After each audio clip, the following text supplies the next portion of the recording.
Are we live, Brett? We are. So, and you don't drink coffee. I mean, man, I can't do that. I can't do it. If you did, it would help. I don't think so. It tastes like pure, you know what? And I can't do it. I've tried, man. It tastes like crap. If there's crap in a cup, and I'm sorry, it's that. And my parents have lived on it their whole life. They drink it all day. And I've been around it, and it smells good, but when you drink it, it tastes like crap. And I don't even like to put a bunch of stuff in it because that don't help either. And everything you pile in, it's bad for you. So I'm like, I don't want to. Well, at least me and you got this going for us that we're not doing anything else in our life that's bad for us. So we may as well not do that. Oh yeah, nothing. Yeah, nothing else is bad.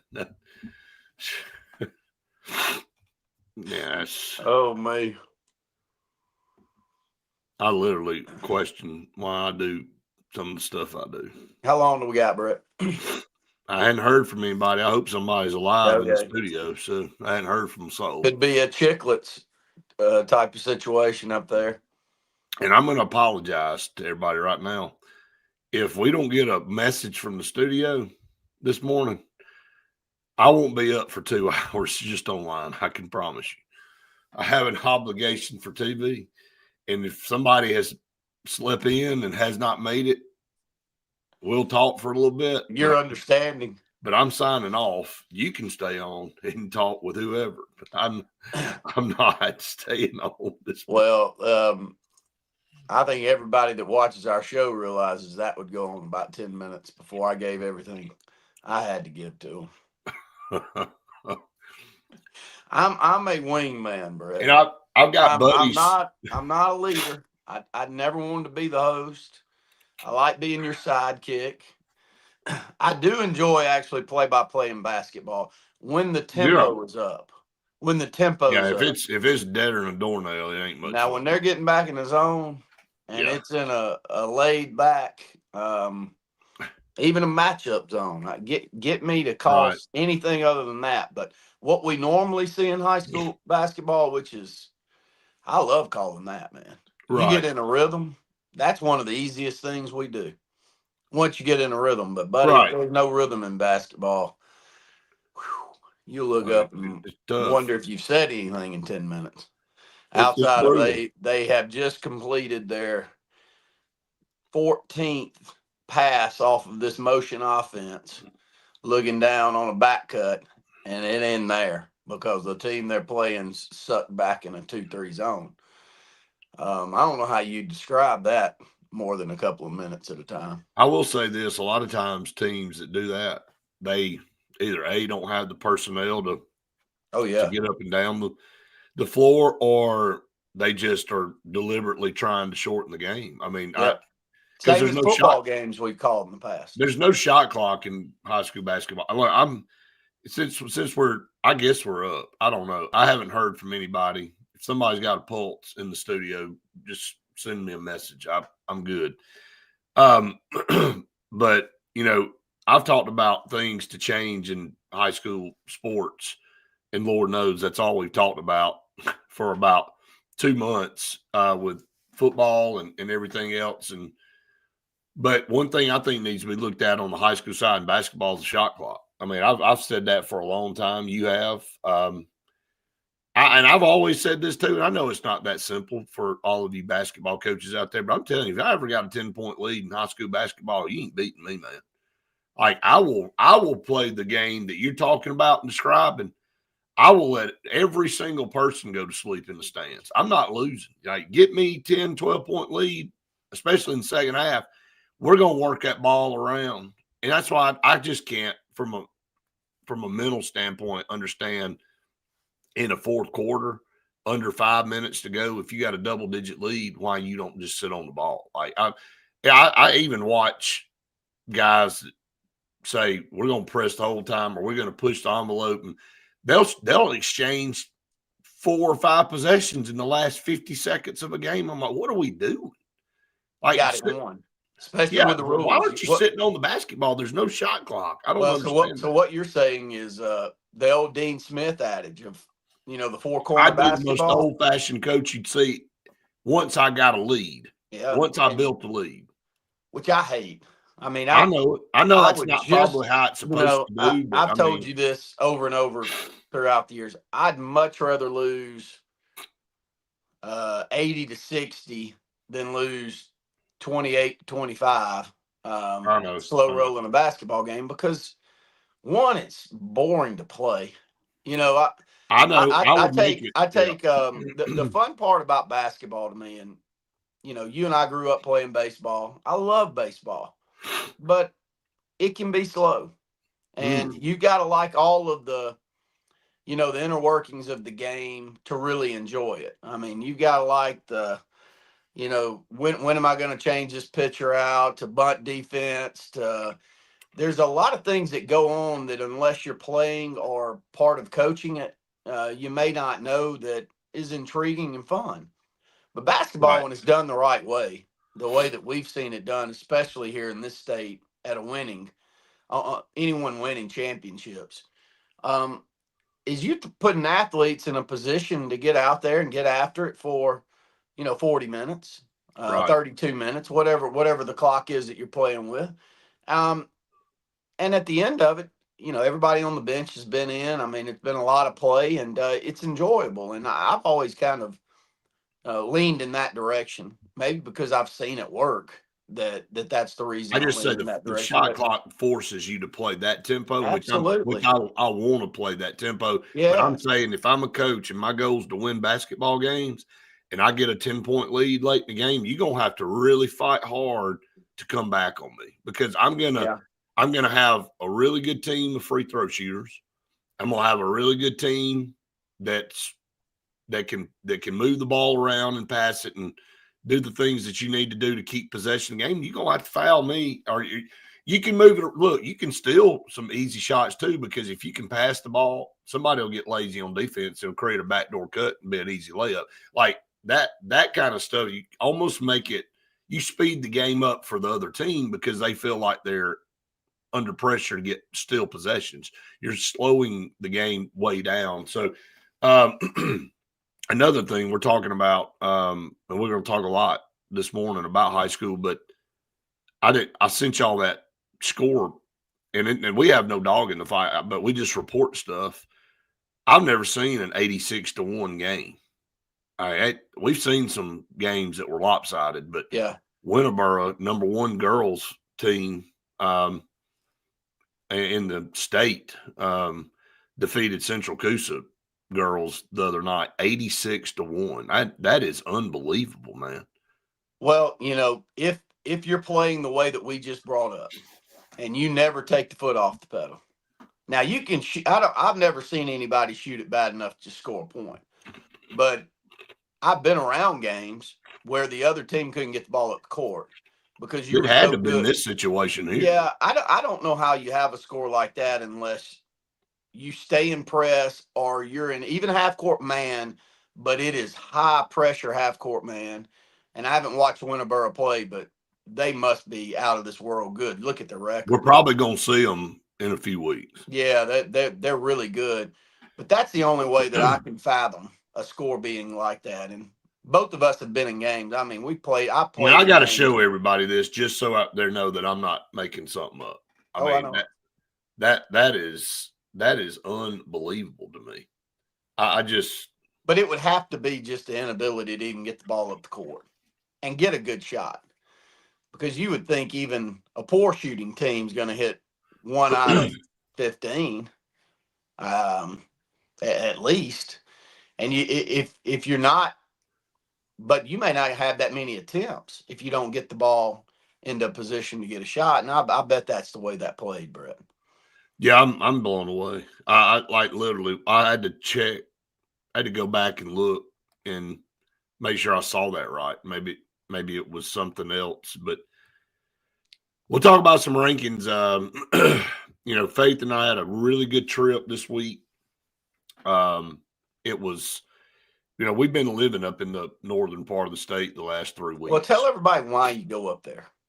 Yeah, during this time of season. Well, you know, everybody's finding us now, and we shoot a show called On the Road with the HSA Radio Network, and you know, in basketball season, we we go down the polls, man. We look at the polls and we say, who's having a good year? And girls and boys. And we went up to Guntersville and Plainview. Went back to been to Plainview a couple times. Went for football season because it was game of the week. And then you go up there and see Sawyer Kate Huglin. That's the national record holder for 3-pointers. So we were up in Guntersville, Plainview area just a few days ago, and man, you go in these arenas, you go in these schools, and it is absolutely amazing to see how important basketball is, especially it's important in a lot of places, but up in the northern part of the state. So I'm looking around and looking at some of these teams, and Plainview's 26-2, and they're number one team in 4A, but there's all types of really good programs up there. Good Hope, Cherokee County, Deschler. We can't get to all of them. That's just in 4A. And then you go down North Sand Mountain, which we were right over there beside North Sand Mountain, 20-6, and Pisgah's now number 2. We were over at Pisgah a couple of weeks ago. We were at Jasper. That show's coming out today, by the way.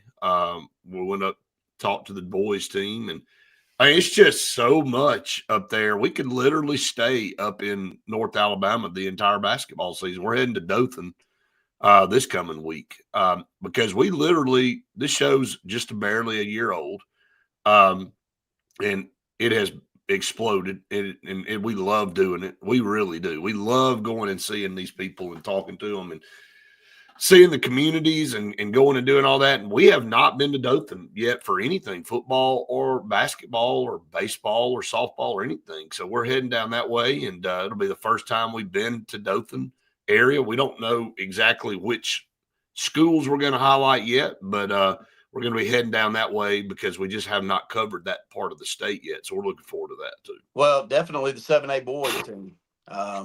Number one team. I don't know if they retain that number one spot this week, Brett, but they have been. Dothan is number 3 now, 23-3. Well, maybe they lost a game or two, but they're going to be in the mix. We'll definitely be heading there.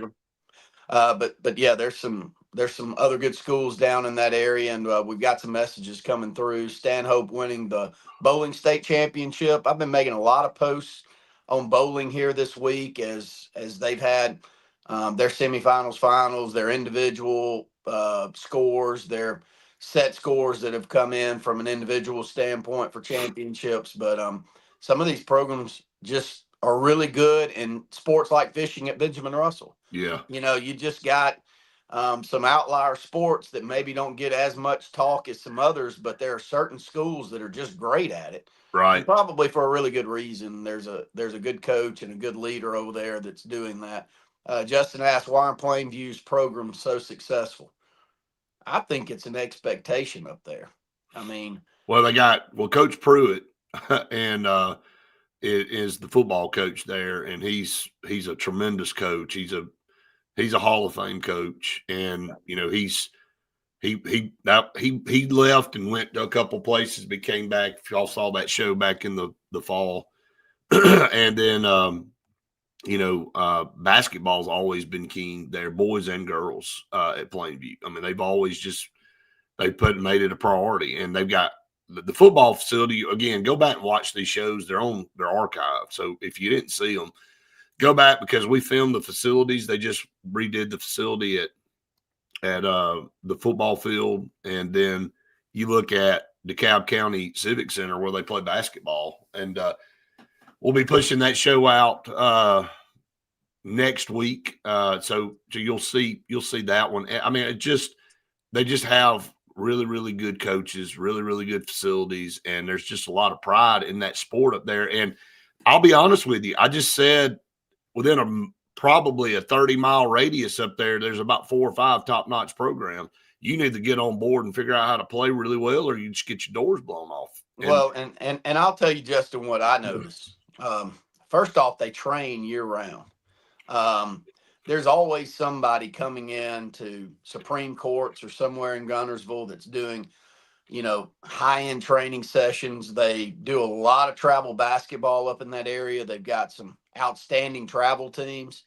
And, what that does is you're constantly working on that sport, if not others, because some of these girls are star. I make posts on a lot of these girls. They're star softball players. Well, Coach Griggs at Plainview told us, he said, like Sawyer Kate, he said she travels with her mom all over the place. He goes, it's not just she shows up basketball season and ready to go.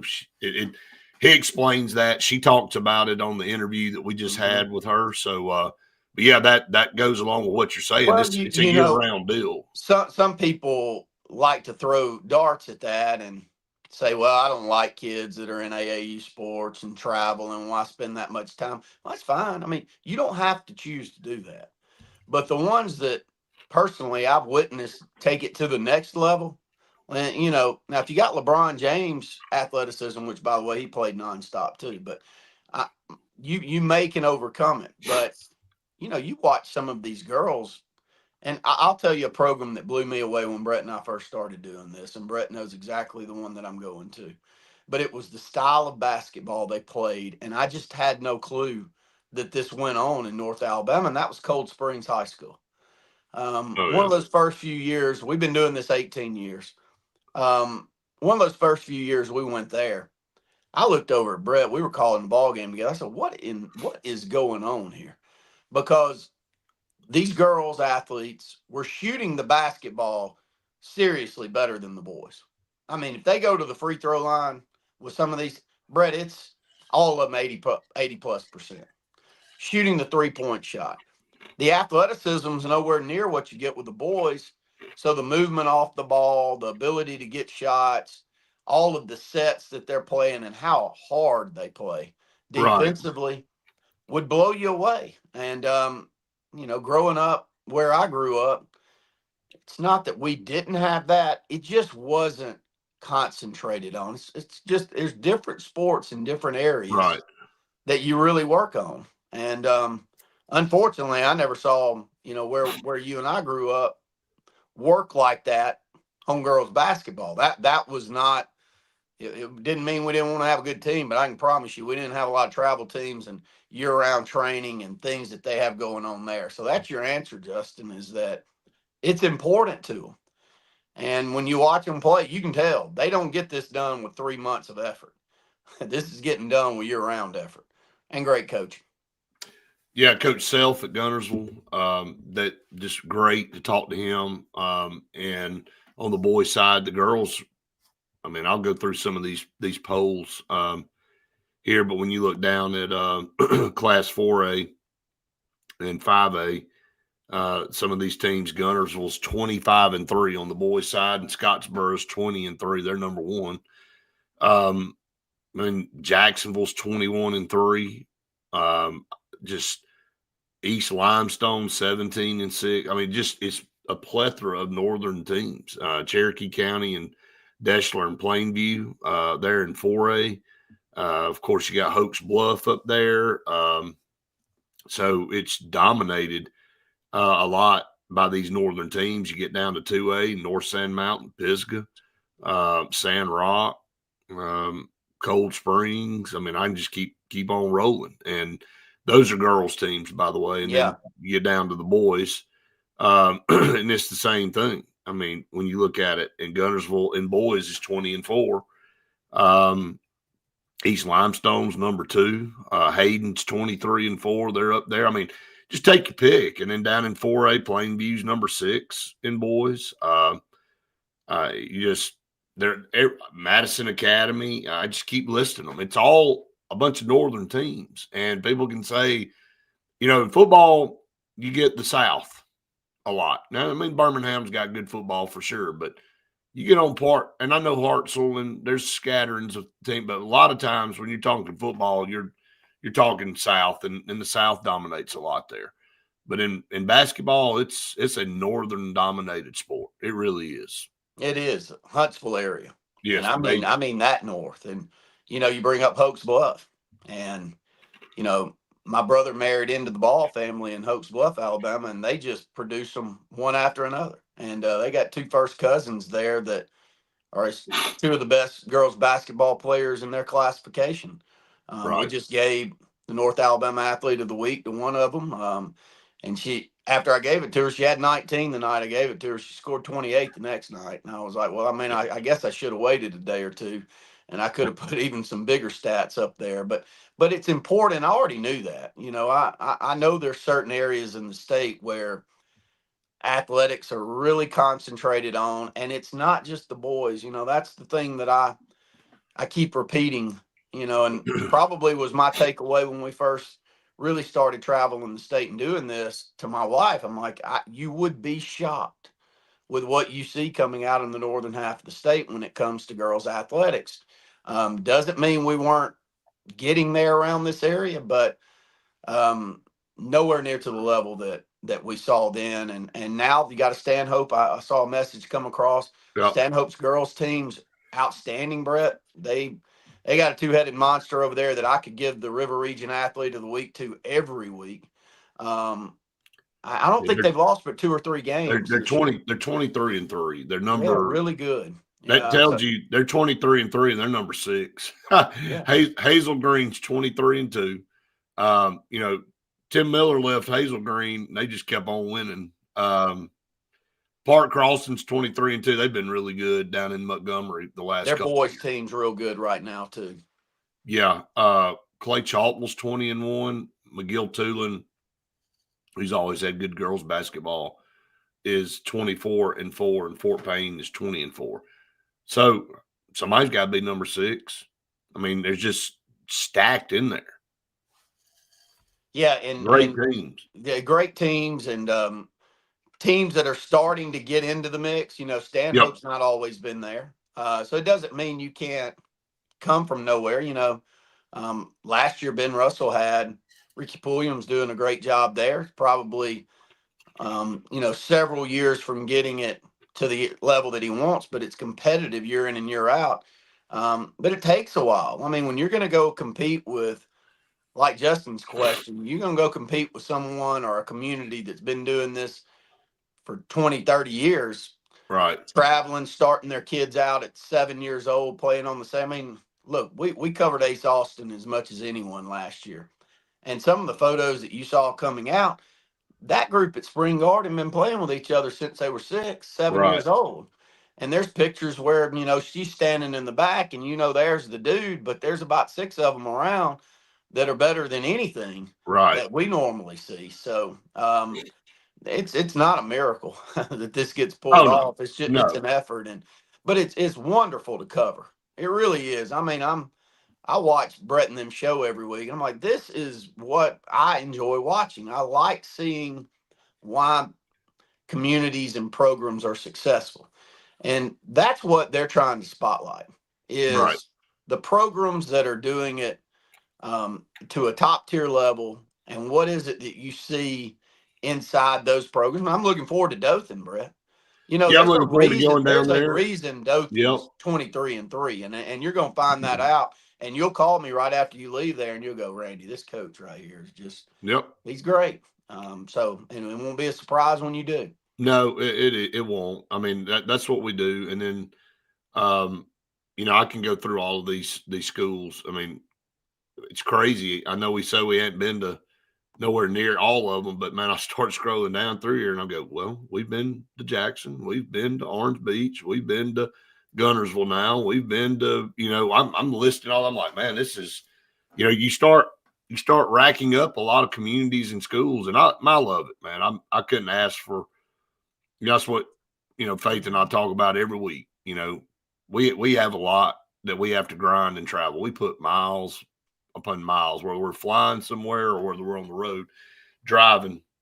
But man, it's so much fun. We enjoy it. We do. And you know, Faith does a good job of talking to these athletes and really having a good rapport with them. And, you know, then we had the community college element in there. You know, I've kind of taken that role, you know, since I had a 27-year career in community college. I know a lot of that stuff. You know how to talk that lingo. Yeah, I mean, I showed up, you know, we were at Snead State this week, and their additive manufacturing program, which you guys will just have to tune in to see. I'm not going to give it away, but I know about that, and so I'm able to go in there and talk it, and and once people find out when I'm talking to them, most of them know me. I mean, because I was in the system for a long time, and if they've been there, we've crossed paths at some time. But you go in there, and once they find out you were in the system for that long, they know, man, they're comfortable, and I know how to talk the language. Maybe not everything, but for the most part, because it was part. So we've kind of split that thing up. I let Faith kind of handle the high school side, and her interviews with these coaches and players, and they all say that after we turn the camera off. They're like, man, we appreciate y'all so much, and man, the research y'all do, and we want to dig in to see how those teams and those programs got where they were. And, meeting so many, like Coach Self, there's so many really good coaches and nice people that we've met along the way. And, again, they're just so hospitable to us when we show up and really embrace this. And that's what's caused this program to grow and this show to grow, is because everybody's found out about it now, and everybody, hey, look, if you're at East Limestone at 23-3 and you're watching, and we've been up in that area, you're probably sending us a message going, why ain't you come to see us yet? And I get it. And we want to come to East Limestone. I just need to buy a little small cottage or something up in North Alabama and just stay up there for about 3 during months. Basketball season. I mean, seriously, and just every day go shoot something. Like, you literally could go anywhere up there and just within 30 minutes this way or 30 minutes this way or whatever, you're going to run into another really good program. So we are not really, I guess, intentional on our picks, because when you go through and you see there's 25 teams up there that are ranked, it goes, well, let's pick one, and which community have we not been to? And then the tie-in with the community college, just like I told the people at Snead and Gadsden State the last couple of weeks, and they're all up there around that whole area. I said, man, y'all got some outstanding high schools to pick from with your students. I said, y'all are blessed when it comes to Gunnersville and Plainview and all these different schools that you can go, and Jaspers and all those. I mean, there's just so many great schools up in that area. Well, that's a great idea right there, Justin Clayton. We need to send him to get him an RV dealer sponsorship, Brett. Hey, if we could get an RV now and start riding around in that thing, I pull up, have it. You could take it and put a wrap on the side and put on the road on the side. Man, we roll into town, be like game day. Justin did segue into one thing that I want to hit on here is, Ron Ingram did retire, but he's not retired. He's still kind of handling that role until they get someone hired with the HSA. And I don't know that you can replace him as good as he's been. But with that being said, Brett, it's very difficult. There's not a lot of statewide newspapers out there, man. You want to try to go and get statewide coverage. You don't have what you and I grew up with. And, I want to personally think, I mean, if I've made, I don't know, I'm just going to throw a number. If I made 100 posts this week, spotlighting players of the week on the HSA outlets, 25 of them came in from people in communities. And I never get one, Brett. This is the truth. I never, ever get one where I go, they really just send me that. Yeah. I mean, Lil JoJo had 3 points. Had 3 points on 1 of 8 shooting. I don't get that. When I get them, I'm like, my gosh, why did I not know this? Like, what? So I prod all of you. Please send those in to Brett, Faith, myself. Tell us about them. Yeah. If there's storylines that we need to cover, that's what we're here to do. And we're going to get them recognized. There's not a single one that comes through that I don't recognize out there. It's like Jabria Lindsay over at Central Phoenix City, and their coach is a super coach. And she went over 3,000 points recently in her career, Brett. She's going to Auburn next year. She's committed to Auburn, but she's had a leg injury. And if she didn't care so much about her team to come back this year, it'd probably been smart. Right. From a trainer's standpoint, her coach said this, for her just to sit it out, let it heal, head over to Auburn next year, fully healed, and be ready to continue her career. But no, she loves her school. She's got one last chance to make a run at this thing, and she comes back. So that's a storyline that's given. I don't know. I mean, I don't live over in that area, and again, there's not a lot of statewide news coverage where you hear those stories, and That's that's one what. thing about all of this. Mm-hmm. When we've seen the newspaper world die, literally, Yeah. local small town newspapers are really all that's left, because nationally known newspapers, statewide newspapers have really evaporated and dissolved. And you get some really good hometown newspapers like the Gadsden Times, and here in Alex City, they do a good job of They sure do, staying on local athletics and stuff. If you didn't have them, it would literally be non-existent. And then Justin, making a mention of me trying to, take over for Ron Ingram up there with the we kind of give him the title of the authority, because he really is. There never will be another Ron Ingram in the state, but I guess he ain't ever gonna leave. I mean, because he's still I think he retired in December, but somebody said he had to fake a retirement to get a vacation. That's the only vacation he's ever been on. He went on a cruise and he came back, and they said, well, I guess I'll just come on back to work because nobody's here. I don't know who's going to fill his spot, man. And this job's been open, for 2 months? That's a hard job. But nobody's ever going to do it like that, man. No, it's a job. It's a hard job. But, man, this guy, you really don't understand. When you sit down with him and listen to him, what comes out of his mind. I'm on the Hall of Fame committee, and we're sitting there with a packet of applications we've gone through about this big. And so we've all done our research, and we're all having to rank all this stuff. And literally, JT would say, all right, the next application is so-and-so. And we go, all right, Ron, what about it? And it was like, well, back in 1943, he was a wee child, growing up. And then it just, he told his whole life. He said, and he'd get up 3 times a week and eat, poached eggs with a side of ham. And I'm like, man, what are you doing? What are you talking about? And then he would go into how he got to what he was doing and how he got there. I'm like, can somebody just suck whatever in his brain into some computer? I'm like, because, man, when that guy steps away, and I've asked Ron, I said, well, you got to write a book. And he said, well, I have. He said, I probably need to write another one. I'm like, this is ridiculous. I'm like, you can't fill up enough. There would be roomfuls of encyclopedia type knowledge from Ron Ingram. That's how much he's got. Well, that's a good question you bring up, Justin, on Josh Bean. And Josh got a great gig in North Alabama. His kids are great soccer players, and they love the Gardendale community.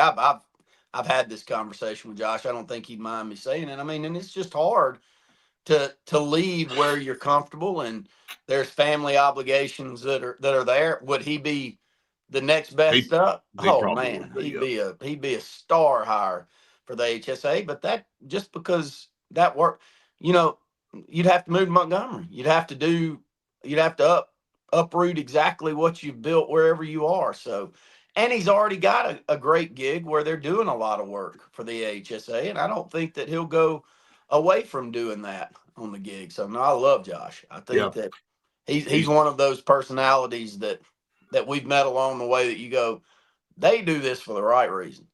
Right. I hope he makes a lot of money doing it, because I'm pretty certain he'd still do it because he loves it so much if he didn't make any money. And Ron's been Ron's been that way. I don't know that he's not doing it for no money right now, Ron. I mean, I'm not kidding. He retired in December.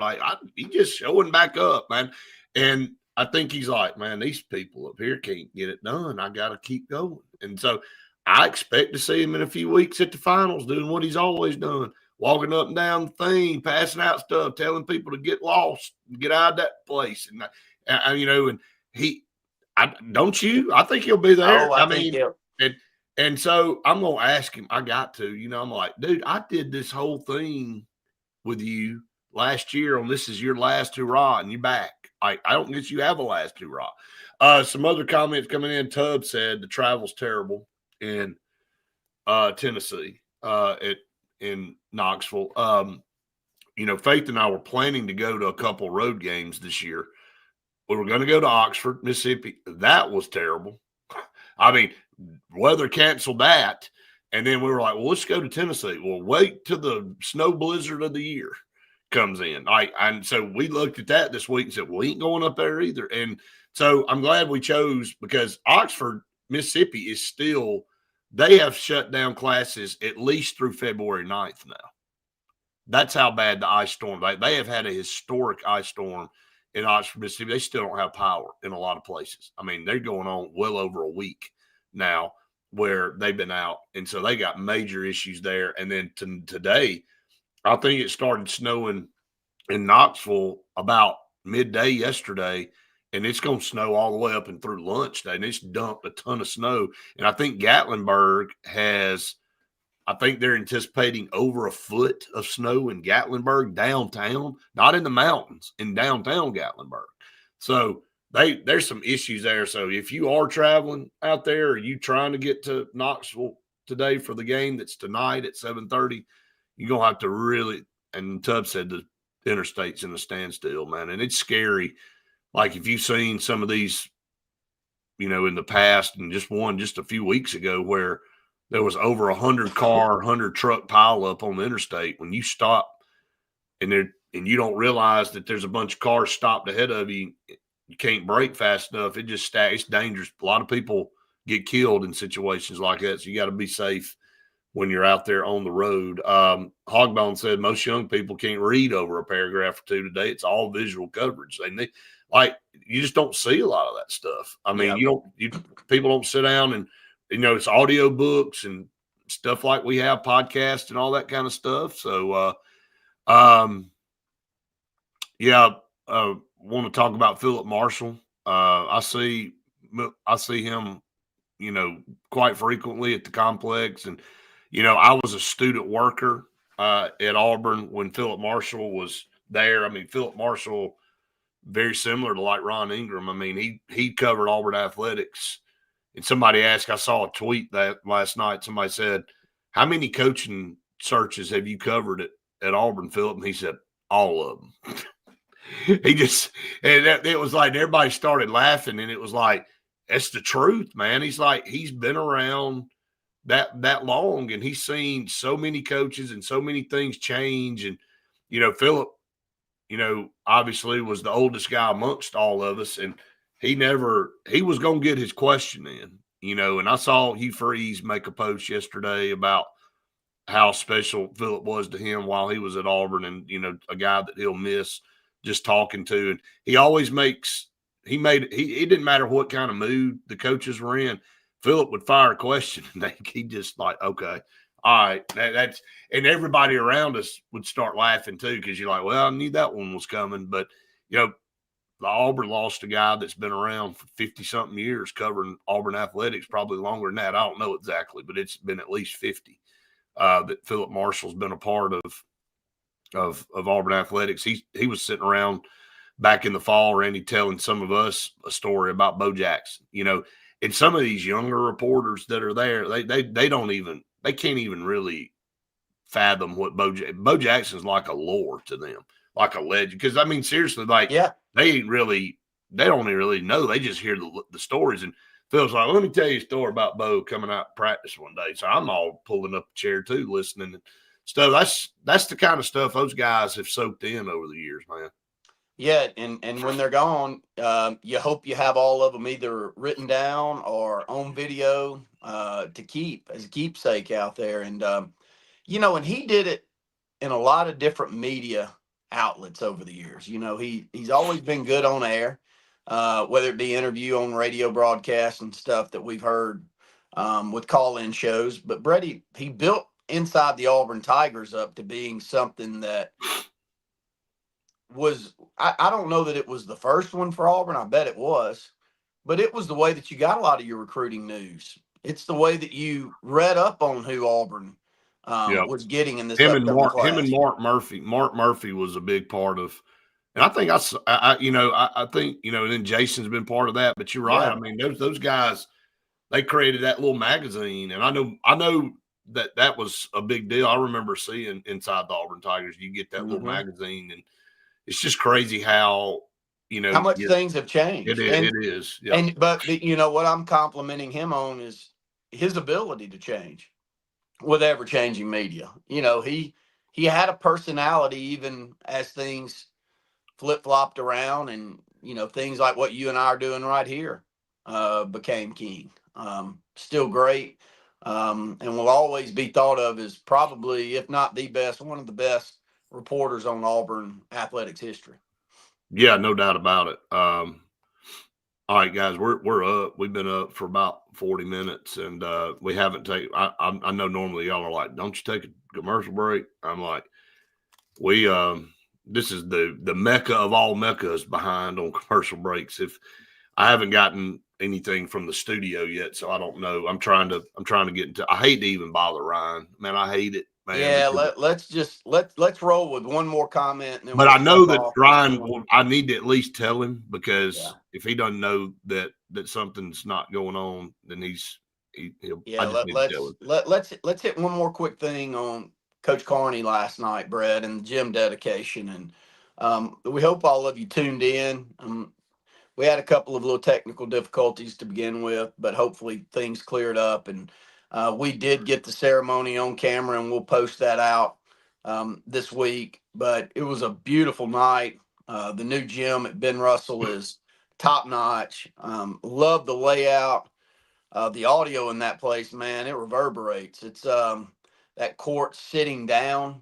You know, there's not a lot of moving people around when you're down there on the court, which is great. But there's plenty of seating, 1,500 plus seats in that new arena. And the way that it sits on both sides, you kind of keep both fan bases separated if that's what you so choose, Brett. But Coach Carney deserved everything that he received last night. And you can sense that when people come out, when you've been gone from a place as long as he has, you know, his last basketball game to coach was, you know, the 97-98 season. And for that many people to come back, it's not just wins. I mean, people won't come back to celebrate a champion. Look, we've celebrated some championships and not that many people came back. People come back because of who you are and what you meant to them, and that's what you saw last night with That's what you saw last night with old teachers like your parents. Man, telling you. My mom, everybody loves Paul Carney. I've never heard anybody in our system say a negative word about Paul Carney. I really haven't. And you and I were lucky enough to literally grow up with him.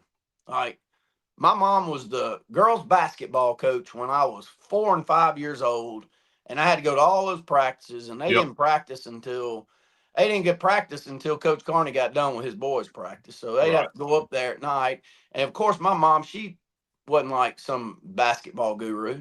So he was having to teach her everything. So what was he doing? He was helping her with practice too when they were first putting that girls' basketball program together. And so I've been around him since I can remember a memory. And he has been wonderful to me and you our entire lives. And he was last night. And it was really cool to see him work the crowd. You know, man, the reason people love him so much is what you saw on display last night. He remembers everything about you. He probably remembers the last conversation you were having the last time y'all were together. And I threw a little quick hit in there on him, making me and you climb up to the top of the rafters in the old gym and sit up there on some piece of plyboard that he put on top of a basketball goal on the side and shoot video. And he laughed. He looked back there at me and he said, "Boy, they wouldn't let us do that to kids anymore, would they?" He said that would be, but it's funny to hear. And he knew exactly what we're talking about, exactly what we were shooting. Probably remembers some of the games that we shot. Yeah, I remember watching him coach, and dressed up, every game. There's pride in that, for a lot of guys. And Justin, I said that to Randy last night. I'm like, he would not climb up there now. Oh, no. Like, that has got there ain't no chance of him going up there to shoot any video for nothing. And he'd be like, hell, coach, we just ain't video. You can just punish me. I ain't going up. I mean, I'll go stand up there on the top of the bleachers and get as good a shot as you can get me. I'm not going up there. So, but yeah, I just, again, my mom worked with him in the counseling office for so long and like your mom on the basketball side. So we got that unique tie there, but he is, and I hadn't seen Coach Carney in a long time, and you haven't either. And so we had been told, and he told us, talk to him, and he's like, got had a few health problems, but, I guess I had pictured in my mind that, he just was not doing very good, and we got to get him here. Man, that guy was out there hopping around better than me. I mean, I'm like, seriously, and he's got a birthday coming up on February 5th. He'll turn 83 years old. And, but just, I really felt like I went back in time. I did not feel like agree this guy has been away from this school this long for 30 years. And, he almost looked the same. I mean, he's aged some like we all have, but man, I'm like, I literally felt like I went back in time and I was a kid again. And I'm sitting there talking to because man, every single thing he was saying and his antics and his cutting up was the exact same I remembered back in the 90s and the 80s, man. It was wild. Yeah, and every interaction he had with the people that he was having them with, same type of interaction that I really think he worked the entire arena, and there was probably almost 2,000 people there last night. I'm serious. And I said this, and maybe this is a good way to close on it. Do you have any idea how lucky we were growing up in Elliott City when we grew up there? I wouldn't trade it for anything. I was pinching myself last night watching Coach Salve and Coach Carney speak, and thinking, "Oh my gosh, I wonder why. I enjoy great speakers and great leaders so much. Well, I'll tell you exactly why. Because you were around them every day. I've had no other option than to sit there and listen to two of the best that's ever done it here in this state. And you saw them on full display last night. How can you not enjoy that growing up like we did? I mean, really.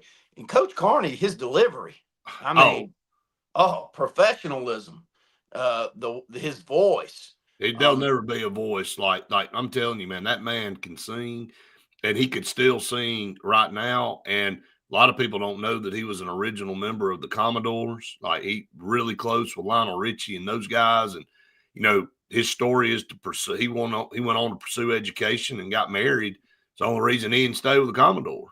I mean, seriously, we wouldn't know Paul Carney if he'd have stayed with them, because he'd have been famous and been a Commodore that way. But, just the neat stuff that you get with that man. But you're right, man. Like, you don't realize how many prominent people came through that school system that moved on to be state and national leaders and do things at the highest level of anything and represent and still call this place their home and their roots. And you're right. I mean, we did not realize in the moment what we were a part of. Well, I had Coach Brooks give this story a whole lot in the last few years when I've talked to him. And he said, Randy, I mean, I'm telling you, when I came to Ben Russell at the time that I came, when Russell was ripping and roaring, it was the best program in the state. The first time I walked in, I was like, I'm amazed with what got the ability to come in here and coach. And he's another one. He's an unbelievable coach. I mean, my gosh, have mercy. That was, you think back before, and look, I'm sorry if you were part of some of these baseball teams before, but that wasn't a winning baseball program before Richie Brooks came. I don't remember it being. My dad and them tell the story. They were so bad in baseball that I think they won a couple of games his last year, but they were beating one of the teams out of Montgomery that were perennial powers. And their coach lost his mind so bad. He's like, you're over here losing to an Elliott City team in baseball. And whoever we had up there pitching in the last inning when they were up by like 3 runs, they didn't even get an out before the other team had scored enough runs to go ahead and end that nightmare. So, I mean, this was a wrestling school and a football school. And Hogbone just asked, do we – yeah, we do. We do have a wrestling team. And, it's been a minute since we won anything. I think we still have the most state championships in state history, right? Randy, are we tied? I think Vestavia has more now by a couple, but Ben Russell's got 14. They had 11 in a row. By the way, the wrestling room is being named after Coach Charles Lee. And so the basketball court being named after Paul Carney and Coach Lee, the new wrestling room, of course, being named after him and Coach Busby, who won the other three. So, and Coach Busby was a great wrestler for Coach Lee and really one of the biggest cheerleaders for making sure that everyone remembers what Charles Lee did. We had that. Busby. We had that recognition at the board meeting a few months ago, and you put a video together, kind of highlighting, Coach Lee and his accomplishments. Well, Coach Busby was one of the main reasons we did a good job of putting that video together. It's great. He's a lot. I mean, that was his coach, and right. He knew how special it was. And Dwight Busby, he may could have won a lot more, but he saw him last night. Came by and saw us. Boy, he looks great too. And just keep going down the list, man. It was an amazing time. It was a different day and age, buddy. It's the further that we get away from an 8,000 employee Russell Corporation and what can be built around a major hub like we had here. And, we don't know how good we had it. We really don't know how good we had it. I'll tell one last story. I lived in Birmingham right after I got out of college, and I had friends that had kids playing at Thompson High School, Brett. And this is before Thompson University now. They weren't a very good team back then, if you remember. But no.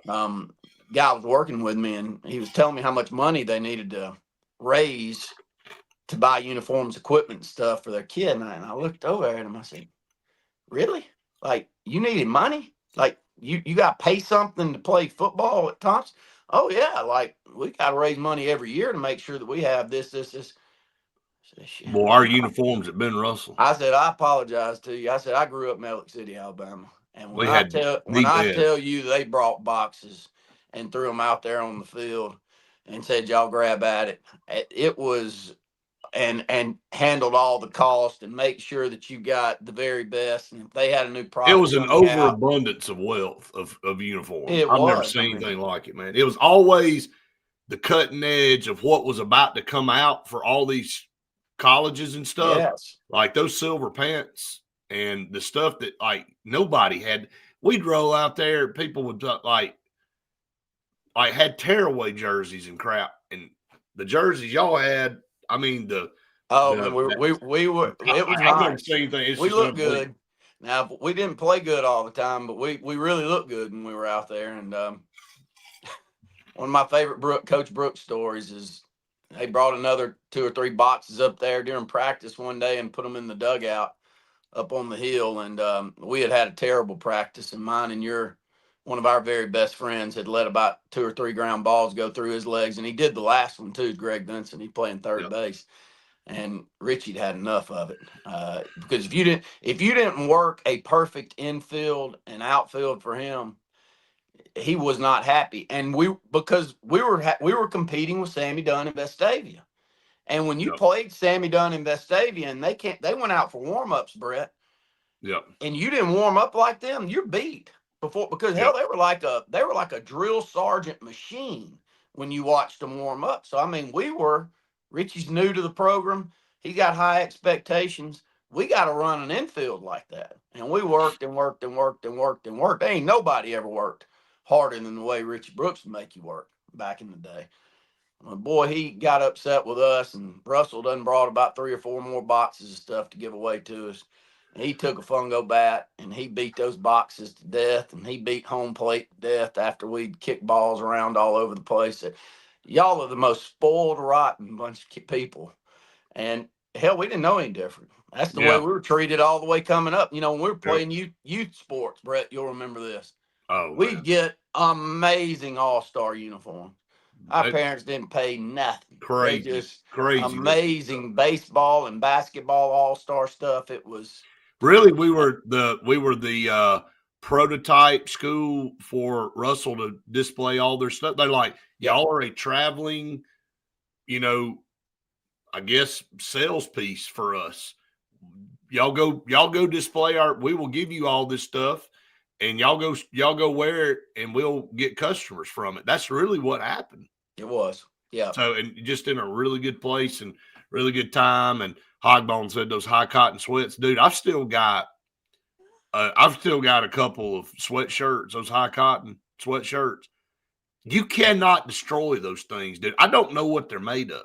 Like, and you go look at them, and the heaviness of them, you cannot substitute. I don't know what they made them think. They ain't just cotton in there. I mean, it is so well put together, such a awesome garment that it's withstood the test of time, and it still looks new. Like through all the wash cycles. And I remember Auburn getting those things for the first time, Auburn University, and everybody wanting those pants and those sweatshirts. It was like Russell. There's nobody that makes or made a sweatshirt better than Russell. There's not. And you're starting to see those come back now, and you're starting to see the Russell R and stuff. But back in the day when they were in their heyday, nobody made sweats better than Russell Corporation. Hogbone said his first job out of college was number 8. Justin said his was at number 10 Annex. I hear it all. The people know I screen print for a living. Yeah. And they want to tell me how hot it was. And they had to clean out the dryers. In the bleachery. I love hearing those talks. And and my dad, because I was nowhere near. I mean, by the time you and I got out of college, it was dead. It was gone. I mean, it was like, it's like the snap of a finger. NAFTA hit 93. And by 2000, it was dead. It wasn't. They may not have said it was dead, and they may have been fighting it, but it was dead. And it didn't take more than a 7 or 10 year really, by the time you and I had gotten out of college, and around the 98, 99 time frame, 2000, like you said, it was over. It was dead. It's sad. It didn't have to go down the way. It's snowing, by the way, outside my window. Well, it's a good day to do it. Well, it's straight up snowing. That's not lint coming out of the dryer thing. That's a lot of snow now. Of course, that's wild. But anyway. But yes, it was a great night for Coach Carney. I think he was very appreciative, which is always great to see. He had his whole church there with him. He had his pastor with him. His family was there.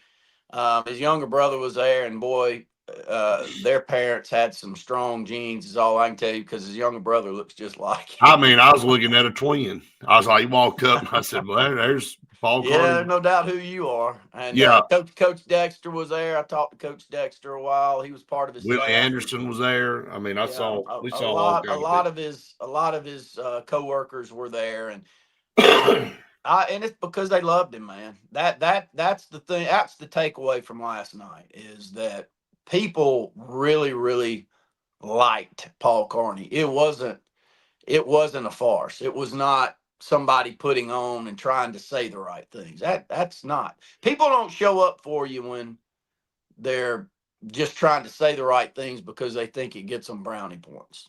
When things like that go down, you start really saying, my God, look how like Gary Powell when we were calling the football game. And there was a line of, I'm not kidding, Brett, am I lying that there was 50 to 75 players lined up to make sure that they got a chance to go by and say hello to Coach Powell? If that happens, man, we've witnessed a couple really, really awesome things the last couple of years with Coach Powell before he passed away. Coming back to that football game, and how many people made a point to go there and see him. And, no, not the same Willie Anderson there. Justin's another one that worked in the system for a long time. And everybody knows that was part of the Allen City Schools who Willie Anderson was. And, I could see, that I would see where you would think that for sure. But going with what you're saying, people had to they had to block out to make sure they were there last night. And there, whatever people had planned when they got the invitation that Ben Russell was going to do this dedication on the 30th and all that, I promise you, people like, well, I'm not missing that. I'll change what I had planned. I'm coming to that. That's how important. Like, you're right. I mean, you see everybody that showed up last night, they were intentional on that. It had nothing to do about brownie point. This is like, we're coming because that man was important to me. Yep. And he made a difference in my life, and I wouldn't miss this for the world. And man, it's like he and I were talking on the radio last night. I said, Coach, you look down on that floor. What does that mean to you to see your name down there? And that is his actual autograph down there. They took and put, and I could see he just kind of got a little emotional. He goes, he said it's pretty special to know that you'll live on, and you'll have, your legacy. And, you and I will be in and out of that gym a lot, probably over the next however many years the Lord's willing to give us. But every time we walk in there, we'll see that name on that court. And to me, that's pretty dang special. And nobody deserved it more than him. And nobody's more appreciative than him. I can tell you that. And so good to see him last night. Work in the room, buddy. Work in the room. And the reason that's a big old room, by the way. That arena is phenomenal, man. People show up and they want to get a chance to speak with you when things are like that. And here's another big plus for Paul Carney is he wasn't there. Anybody that knows him knew he wasn't going to sit up in the bleachers and make you come to him. No, he gonna work that whole and he tried to get out of there. He came by and spoke to us, about to the start of fourth quarter. He's about to get out, and Brett looked over there about 20 minutes later, and hell, he ain't made it 15 feet to the left. He's done been caught by 3 or 4 more groups heading out the door. So we were lucky. I was glad I was able to get there last night, and professionalism at its best. I'll leave it with that. Never saw him where he was not groomed. Never saw him where he didn't look like he had gotten his 300 push-ups in that morning. He's in great shape, man. Oh, he's in super shape. The reason he looks like he does at 83 years old is how he kept himself up. And man, when we played, boy, he was a dapper Don out there, man. He'd have that maroon sports coat on, and he'd be fiery, and he'd be coaching with that great voice. So we were lucky to have him. I'll tell you that. Yeah, and as nice as he is, I've watched that man get mad like a couple times. I'm unfortunately, with my skill set, I caused some of those gray hairs. And if I'd been a little better basketball player, and a lot of us would have been a little better, he wouldn't have had to be so upset. But he was very demanding, very demanding. And if you didn't play hard for him, you rotted. You just went over there and rotted on the bench. And so he's a wonderful individual. I'll tell you that. Yeah, and again, appreciate him so much, and so good to see him. That's what it's all about, guys. We've been up for an hour, and I haven't gotten a word from anybody in the studio or whatever. So I hate it that for TV and stuff, but Hogbone said he coached him in 6th grade. I mean, he's coached a bunch of people, man. He touched so many people. That's the thing, and so good to see him. Want to see him again. Want to see him come back. I told him last night. I said, well, I was kidding with him right when I got there, and I sent you that picture at selfie. I said, Coach, I do a selfie? He said, Brett, come on now. So I said, we did a selfie, and he said, I said, well, you do realize that you got to coach the first game? And he's like, no, I'm probably not okay. I said, yeah, you got to go down there. I just kept ripping him about that. But hey, I would have loved to see him walk that floor one more time and coach those boys. That would have been fun. I'd hate. My nephew's one of those boys, and the way he coached man-to-man defense. I'm about to go coach a basketball. I was telling a teammate of mine, Pokey Graham, last night. I said, I coach a lot of basketball. I love basketball, and I'm not a professional coach and don't ever make $1 doing it, but I know how to coach man-to-man defense. You want to know why? All I got to do is just say the exact same words that I heard come out of Paul Carney's mouth the entire time I was in that high school. And if you didn't do it the right way, he was an amazing coach when it came to that. I'll say that, and Pokey thought the same. So it was a great night, Brett. And yes, rest in peace to Philip Marshall out there. Congratulations to Paul Carney on the gym getting named. And Brett and I beat every other thing until we're black and blue. And we'll start back up beating it down again next week, because a lot of the same topics that we've been hitting on for the last several months, they're still sitting out there. Oh yeah. There's still decisions to be made. Well, we Private, didn't really public, say private. anything this morning about the private school meeting. Well, I we can guess carry it over because nothing happened. It's just that simple. it was They literally met. a big bunch of The, nothing. the only Well, I hate thing to you be could that take way. away from it was what we already knew. I mean, they didn't leave the ISA to come over the HSA for any reason outside of it gave them a little bit more competition. It cleaned up some travel issues. So all the travel issues that we see right now Yeah. are becoming more and more prevalent out there with the decision to split it up. It's unfortunate that we've come to this position because it was good for everyone. I sent y'all a text last night. We'll close with this, but Lee Scott, who's over here in the market that I'm living in, went to Valley last night, girls and boys game. And I'm going to keep saying this. What in the hell does that hurt those two programs to play each other? Like, they're 15 miles from each other, Brett, in basketball, softball, baseball. Like, play each other. And if you want to split it up and play a different championship series, so be it. But part of the biggest problem with the private schools and some of the public schools in the state, i.e. Rehoboth, with the travel that's expected of them, they need to have as many options around them to fill out a schedule and have those kids enjoy their athletic time in high school. And so whatever makes that happen is what I'm for. I'll say that. Yeah, I mean, figure it out. I mean, but I think everybody was. I don't know what everybody was expecting, but people were expecting yesterday that some massive decision to split off. And what you found out, the private school said, yeah, we still got some things we want to work out. But the statement from Montgomery Catholic's president said, yeah, we're staying. Everybody wants to still stay. And so again, I don't know what that means as far as leverage or whatever, but, and I think the HSA made it clear they want them to stay. But, with the impasse that they're at on certain topics, you're going to have to compromise, man. Both sides.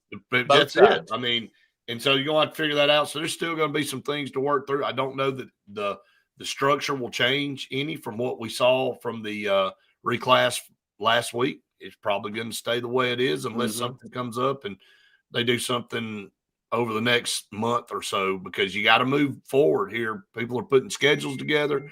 There's always that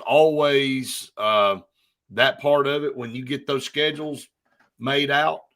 I mean, you don't want to have to go back and restructure all that stuff. So that's it. At the end of the day, that's where we are with it. So, but amen, Hogbone. Do what's best for the children, and what is best. We always say that. What is best, in my opinion, is, and this is just my opinion, is you got to fill out schedules, and you can't be traveling 3 and 4 hours on a Tuesday night to play a volleyball game. It's impossible. So that would be the number one decision maker.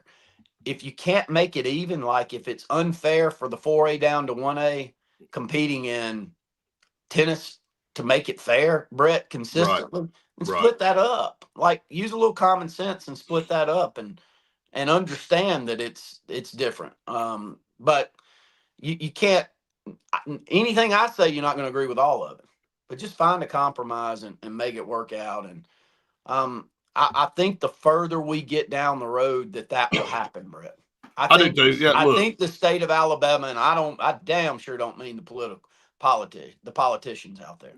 I think the state of Alabama, meaning those people like us that have kids coming through, will demand that you get off of your high horse and get this right. That some of these people come out hellfire and brimstone speech out like they're going to threaten people and put all this, have these long, huge social media posts and try to build this thing up like they're going to take over. And then all of a sudden you go into a meeting, you walk out, and the guy that's talking, he can't be found. Can't even find him for an interview. He slipped out the back door somewhere. Like, man, just stay out of it and let the organizations fix it. And anybody that thinks they have more knowledge in that kind of situation than the people that live it every day, I mean, come on, man. Who put you in that position? The people who elected you from your area put you in that position. So that doesn't give you all of a sudden the power and infuse your brain with the mental capacity to fix everything that you don't work with on a daily basis. Just because you get elected to an office doesn't now make you the master of all knowledge for everything. So a lot of listening that needs to go on, and you're there in a role to help them navigate through things, not to go in and take it over. That's the role of a politician. That's where it gets lost. Some people get elected and think they have been pushed to an almighty top of the mountain power trip where they can control everything and make every decision, even on things that they don't know anything about.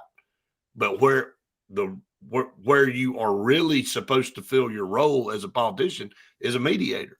Oh, we got two people, we got two organizations that can't get on the same page. Well, let me sit in the room and listen, and let me provide my input on what I think y'all can do, take it or leave it. But don't go in there and say, well, you're going to do this and we're going to do that. I mean, that you get nowhere when you do that.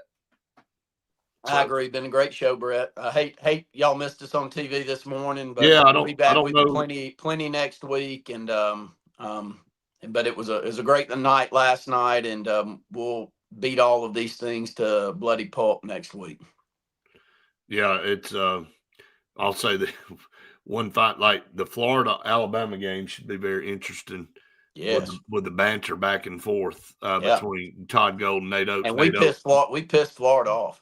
Yeah, and Luke, we're signing off, brother. It's coming to an end this morning. We've been on for an hour and 12 minutes solid with no commercials, so we're gonna roll off. But anyway, we'll catch you guys next time. Again, we'll be back.